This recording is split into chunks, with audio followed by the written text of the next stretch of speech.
everyone, it's Lucy from KBeautyHobbit.com. Welcome to my channel. I do a lot of different nail videos here. I have one massive nails playlist with everything in there, and I also have smaller playlists by type of nail, like the kinds that need a lamp, the kinds that don't, and press-on nails like what we're going to use today. I have OPI xPRESS press-on nails here. They promise instant gel-like salon manicure. I'll put links to everything I'm using in the description below. This is not a sponsored video, and I bought this with my own money. We get a little prep pad inside the nails, both the little display part that we could see, some extras in here, a little nail file, and the glue. This is really cute. They have a little card where once you've figured out which sizes you need, you can lay them all out, which is exactly what I do. I don't typically use a card, but I do size all the nails and lay them out in the order that I'm going to apply them before I start. It's tricky to show on camera, but each one of the nails has a little size printed on the back of it. This one says 6.5. I think I figured out all my sizes. I will say that if you have a longer nail bed and longer nails in general, and you want to keep that length for under the press-ons, you don't want to trim your nails, maybe pick a different shape or even a different brand. They start to taper in a little bit at the tips, and therefore, if you have longer nails but with a different shape, you can have some of the sides of your natural nail show. What I did was I took a nail file and just gently filed off the little corners of my natural nail, and hopefully nothing shows. I don't want to trim my nails. They're already very short. I don't want to get glue there. I do find that it's easiest to use press-on nails when my nails are short, but not so short that they don't extend past the skin at all, because if these were completely short with no white at all, then I can sometimes get glue on the skin and glue the nail, not just to my natural nail, but also a little bit to the skin, and it just feels really weird. With nail stickers, I do prep first and then start applying, picking sizes and applying, because I'm more comfortable with what sizes I need.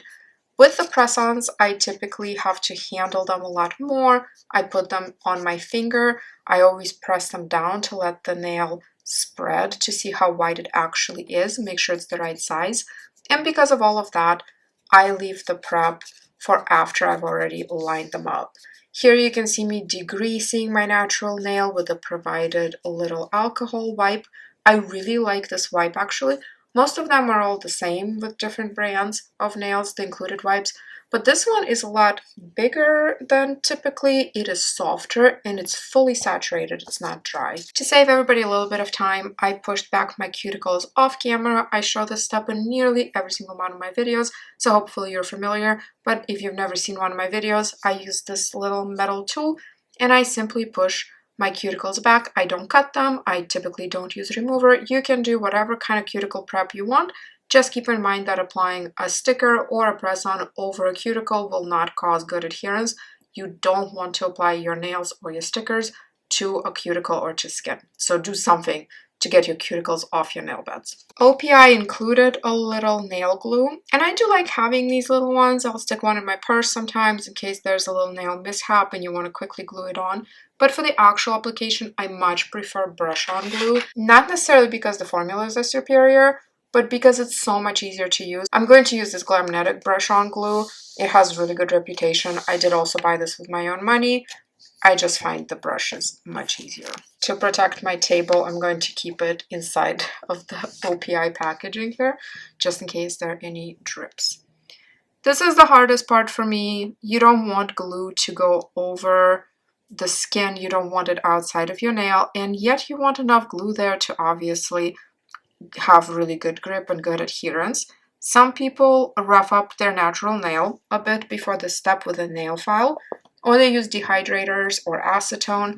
I don't do any of that because my nails are already quite rigid. They're getting better recently. I've been using a lot of cuticle oil, plus I've been using this carousel nail treatment, which is really good, but still they're not the best nails, and it has nothing to do with my nail manicure habits. It has more to do with genetics and age and so on. So I'm not going to rough them.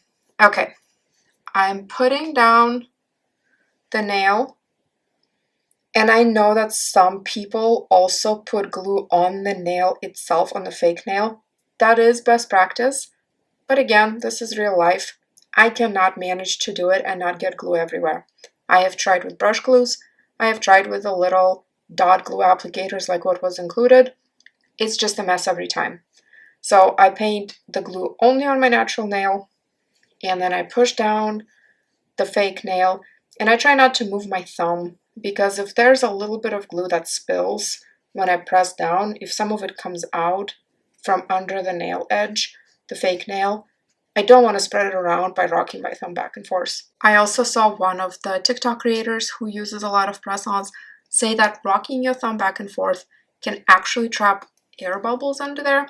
I don't know how valid that is. It seems to make sense.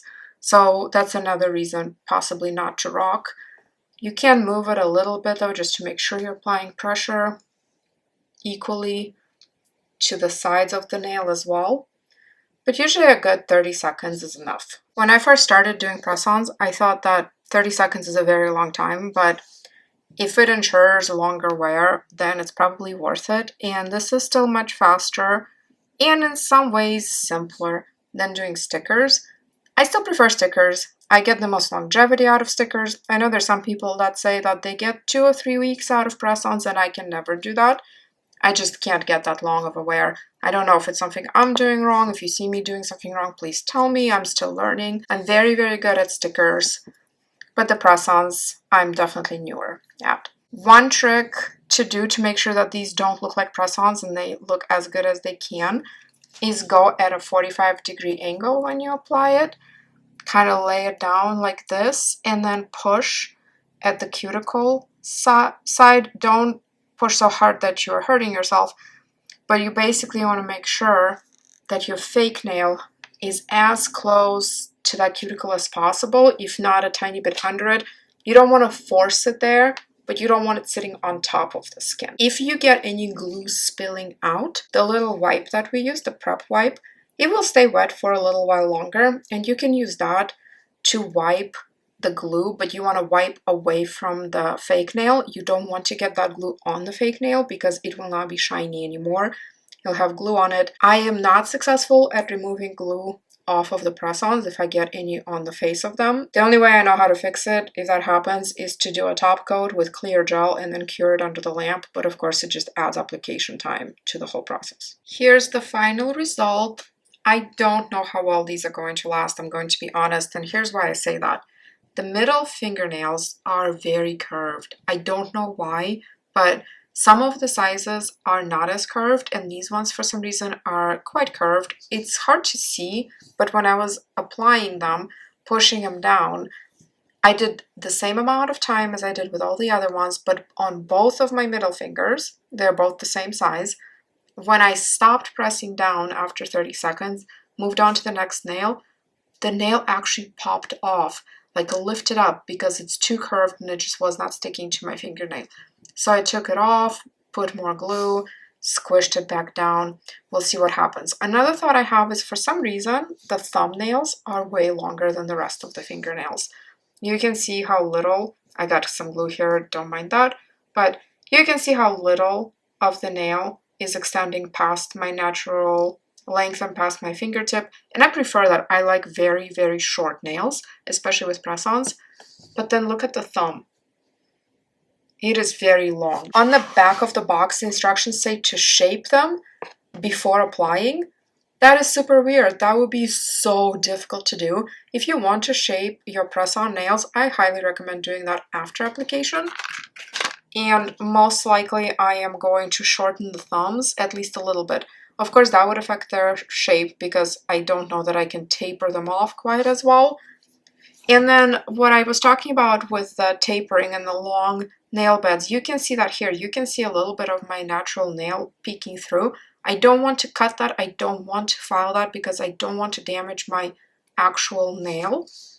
And going up in size for this fingernail was not an option because that was way too wide.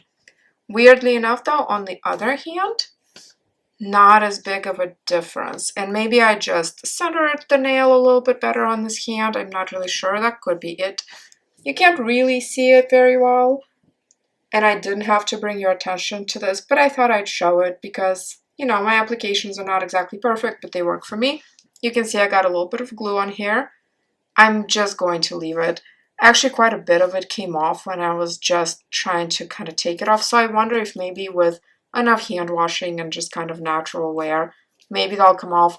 It's not a big enough issue for me to redo it. I also can't say that I absolutely adore this design or anything. It's nice. It's what I could get when I was shopping for them a little while ago, but it wouldn't be necessarily my first choice. I just wanted to try the brand though. The design was secondary. As always, I am happy to answer any questions you have. If you have suggestions on what nail brands I should try next, please let me know. Black Friday sales are coming up, so that's usually a good time for me to snag some new brands to try. That's what I did last year. So definitely give me all of your suggestions on what kind of videos you want to see going forward. I'm happy to try whatever it is you want me to try. You can find me on Instagram at KBeautyHobbit. I put lots of nail content there in the stories. I have a story for nails. I kind of update people on the wear in real time. You can also visit my blog, KBeautyHobbit.com, and my private Facebook group, Korean Beauty Fanatics. I hope to see you in my next video, and until then, have awesome nails. Thank you. Bye.